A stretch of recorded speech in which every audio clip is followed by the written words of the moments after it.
Thanks, John. Yes, Britain's biggest food retailers say they're absolutely determined to restore consumer confidence after the horsemeat scandal. The major supermarkets and industry groups met the Environment Secretary, Owen Paterson, this afternoon in an effort to start rebuilding trust.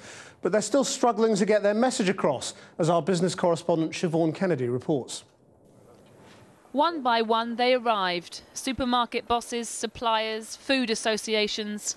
They came to restore confidence in Britain's battered meat industry. But instead of clear answers, more finger-pointing and sidestepping.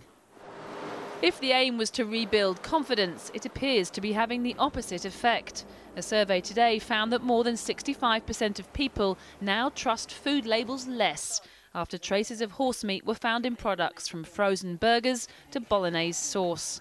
And 60% said they'd now buy meat from their local butchers instead.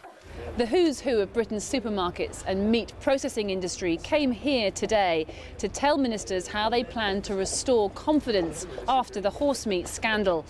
Yet more than a month on, and it's still not clear exactly how horsemeat entered Britain's supply chain and who's responsible for putting it there.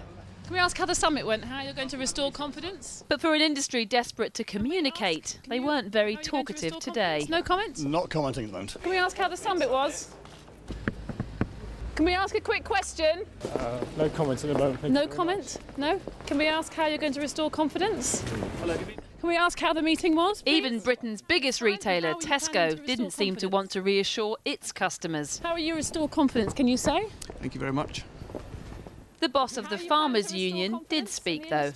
How are you going to restore confidence, though? We'll continue to talk about the testing that's been done, the traceability. You know, this is a world-class industry that does lots of testing. Have you got to the bottom of it yet, though? I think they know where it's coming from. I think they know where it's coming from, he says. But do the rest of us? Finally, one supermarket boss who would speak to me. Are you any clearer for your own products? Exactly how it's got into the food chain? Certainly, as an industry, we are continuing to work really hard at testing our products, and we're doing, testing thousands of products which happen across the whole industry. And so we're getting more and more confidence that we're going up the supply chain, and certainly with the DEFRA and the Secretary of State's support, we're uncovering what clearly is an adulteration issue further up the supply chain.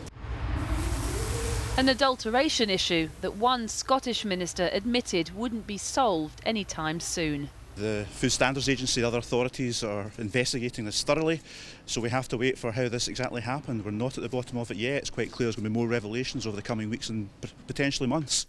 In the meantime, the meat testing continues here and across the complex supply chain in Europe. The next round of results in Britain is due on Friday. But whether that will satisfy customers or get the bosses talking remains to be seen.